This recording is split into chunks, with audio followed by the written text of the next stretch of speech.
Hi sis, so welcome back to our channel, ang inyong kasis, Gwen Angel. For today's video, so may parcel tayong bubuksan ngayon. This is not a first time, this is second time na.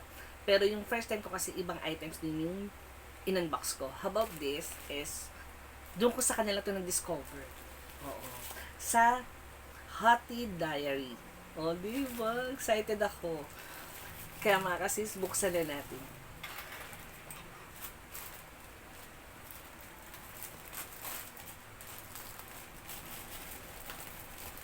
Ayan na, this is it. So, ito na mga kasis. So, ito yung in-order ko, yung Hati Diary. Kasi mga kasis, ito ay isang, ang tawag dito, high waist.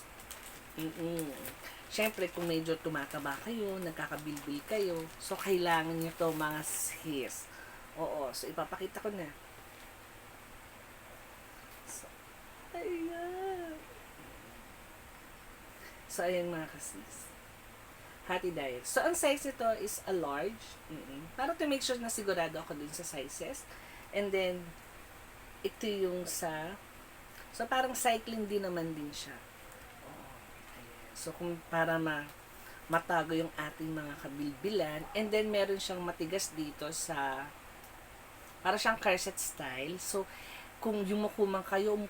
So, hindi siya mag-roll. Kasi nabasa ko na rin doon sa mga reviews, is okay naman din. And then, hindi lang pang lalaki at pang babae ang gumagamit ito. O, diba? So, ayun mga kasis. Kung titignan nyo, ang liit, diba? Pero, this medium and large size. Ayan. Ang ganda. So, this is my second time na umorder sa Hati Diary. Ayan. Excited na ako magamit to dahil meron tayong event. So, para kahit paano matago yung tiyan natin. So, ito na siya.